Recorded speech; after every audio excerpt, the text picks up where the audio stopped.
Welcome to New Boat Videos 101. This will be my best attempt to show you whatever small new things there are in this one versus the old. So anyway, boat dock now has cleats here and here and there and there.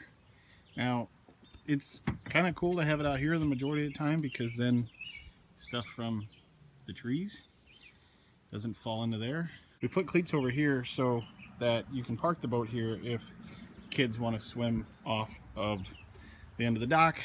I'm sure you should remember how to do that, which is pretty easy. So you just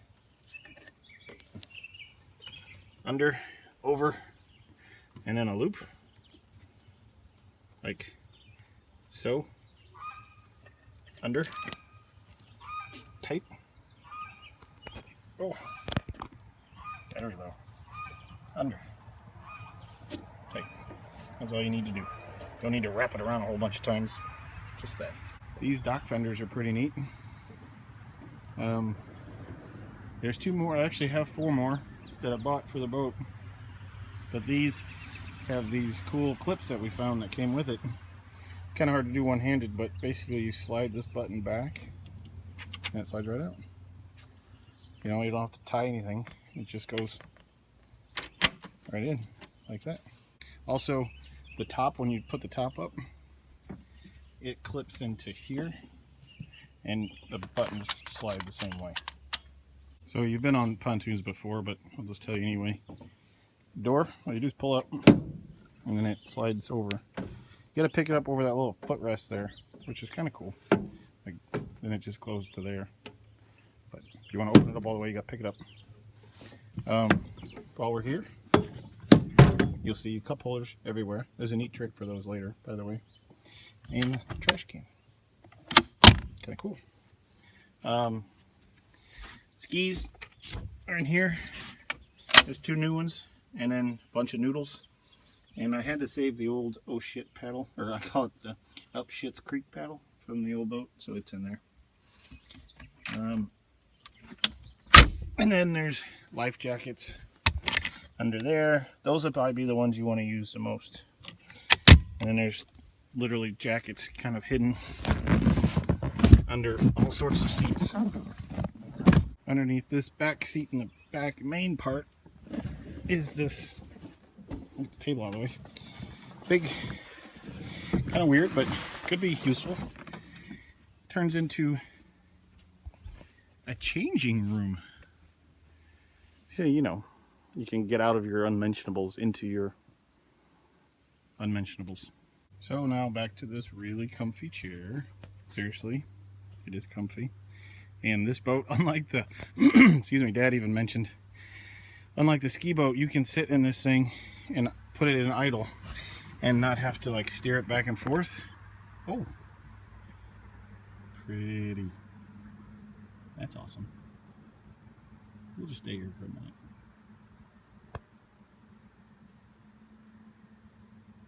Okay, and you put it in gear and you don't have to do the old boat went back and forth. This one will just goes. You got a bunch of switches.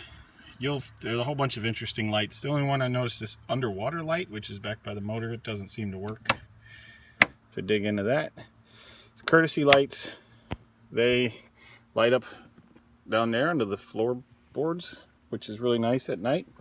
I will say also I've noticed that if that's on for for I don't know, seems like a couple of minutes and the radio is on because it's on the same fuse, that little fuse pops.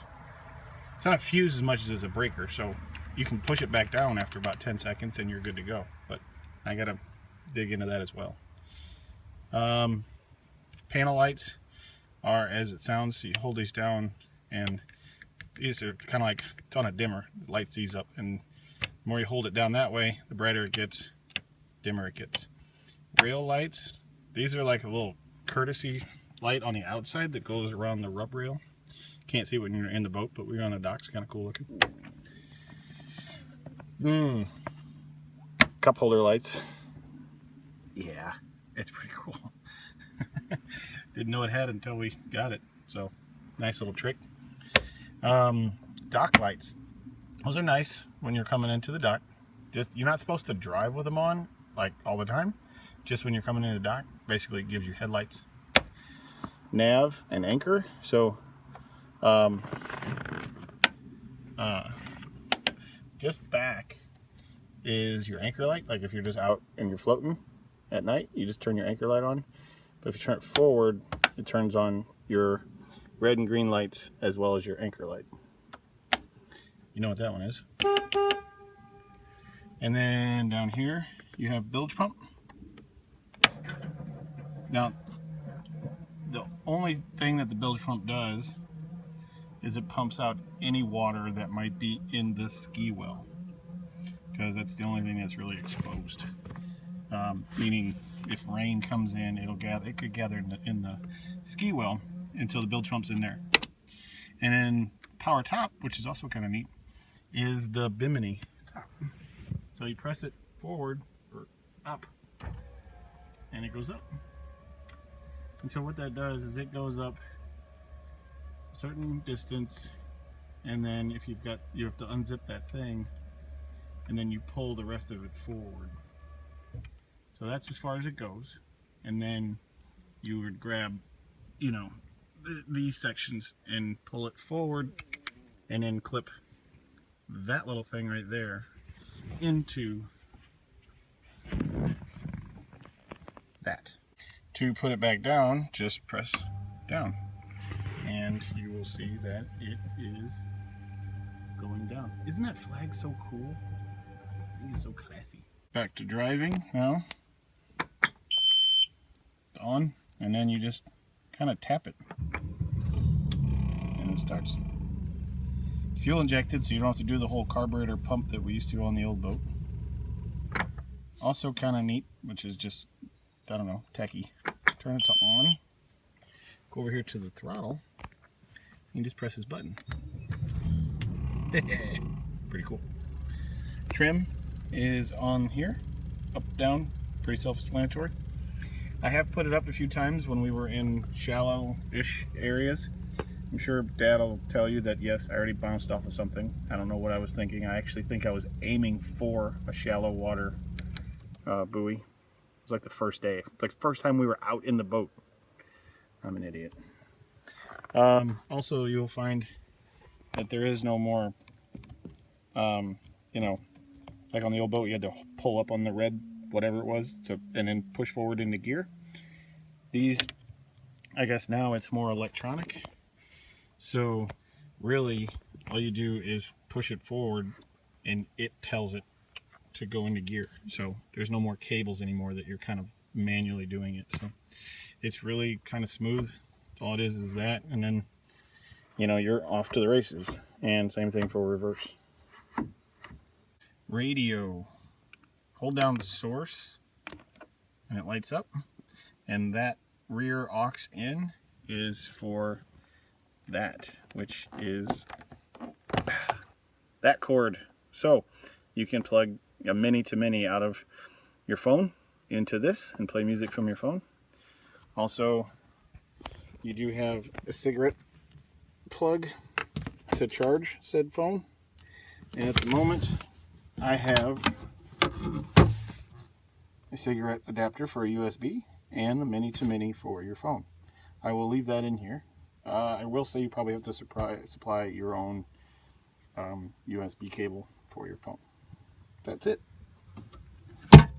If for some reason you're not hearing your phone through here, toggle this and make sure you're on aux. You can go to tuner, CD. Yes, it's actually a CD player, which is kind of cool and old school. So I get turned off when I did that. So, oh, see, that courtesy thing popped because they were on. I wondered how long. Yep, it has something to do with when the radio is on and those courtesy lights are on. So, see how I push it down, now it's down. See, now we turn it back on again. So I'm gonna look into that. I'm not sure why it's doing that, but so we'll hit source, CD aux. That's what you want right there. And this is your volume. And then if you want to turn it off, is you hold down the button off. And that's it. Got a depth gauge. I will say it works better than the old one.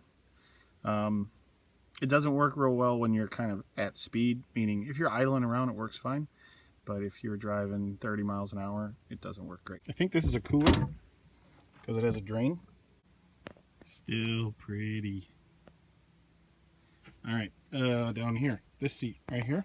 So what you do is you tilt them up and then they come forward. And they're on like little latches so they don't come off all the way. Anyway, in this one I had some more stuff shoved in here. This is the old ski rope handle.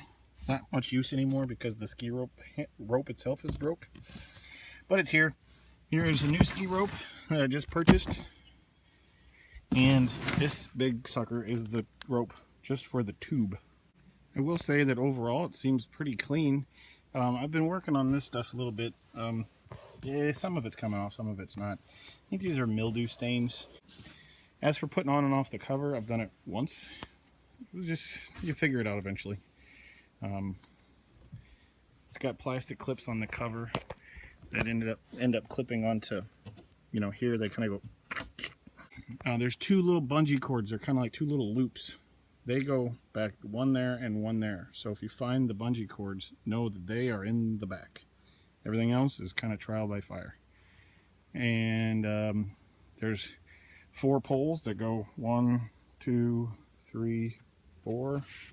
Best to take that out, put it underneath there, tilt the seat back so it doesn't get in the way of the tarp, and then one more pole goes right here and literally snaps into the canvas to hold up this area here. Some updates since I made the video, which was when we first got here, and now it's been a week and a half. You see chairs been moved down here. Dad got new chairs for up there. Wanted to put a couple down here because Mom didn't want to get rid of them. Found a place to wedge the tube. I inflated that for you. I'll show you a couple things there.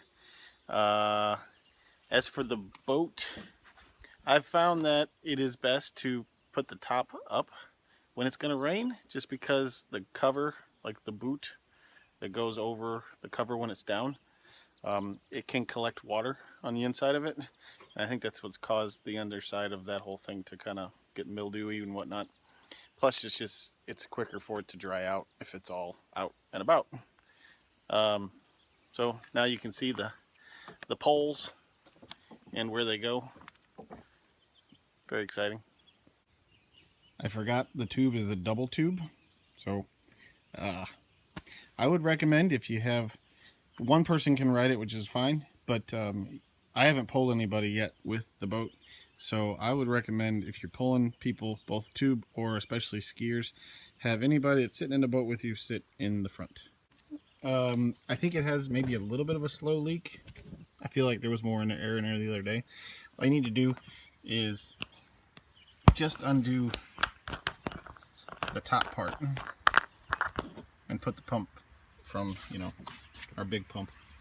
Put that in that hole right there. Yeah, there, spider. Eek. And then, yeah, so watch for spiders when you grab the tube. But when you deflate the whole thing, unscrew the big square, and that'll be like a quick release for air for the whole tube. See a spider. But the rope comes, you know, from the back under, and then it hooks on. So I think it's very similar to the hook that we had on our ski boat. So basically loop it and then go like that. As for driving the boat, I would say it's about the same. For the most part, it's the same.